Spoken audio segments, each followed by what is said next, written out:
যাদের আইবিএস আছে তারা এই ব্যায়ামগুলো করবে, খুব ভালো উপকার পাবে। আমাকে এক দাদা ফোন করে বলেছেন ওনারা আছে, আমি এর আগেও একটা ভিডিও দিয়েছি অন্য ব্যায়ামে, এইটাও করবে, এটা খুব ভালো উপকার পাওয়া যাবে।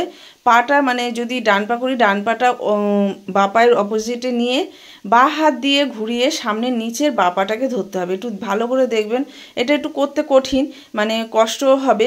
ভালো করে পেটে চাপ দিতে হবে, পুরোটাই পেটে, যেন পাটা পুরো পেটের মধ্যে ভালোভাবে চাপ হয়। এটা শুধু আইবিএস না, যাদের লিভারের সমস্যা আছে, যাদের কনস্টিপেশনের সমস্যা আছে, তারাও করবে, খুব ভালো উপকার পাবে। আর যারা মনে করছে পাটা একদম সাইডে নিয়ে পারছো না করতে, তারে সামনে এমনি নর্মালি রেখেও করা যাবে, কিন্তু কাজ ভালো হবে ওইটাই বেশি। তাই চেষ্টা করবেন ওই ব্যায়ামটা বেশি করে করতে।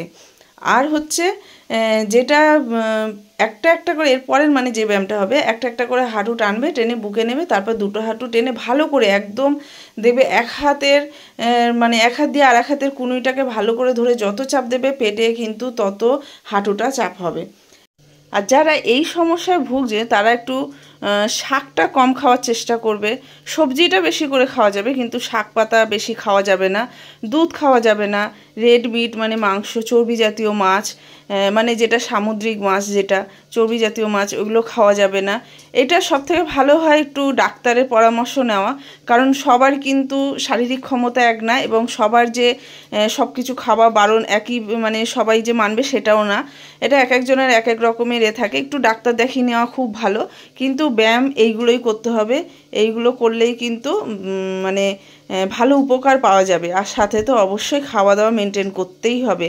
খাওয়াটা কিন্তু যাদের আইবিএসের এই রকম পেটের সমস্যা ভুগছে তাদের কিন্তু খাবারটা খুব ভালো করে বেছে খেতে হবে, মানে খাওয়ার দিকে খুব ভালো করে লক্ষ্য রাখতে হবে, যেটা হচ্ছে কথা।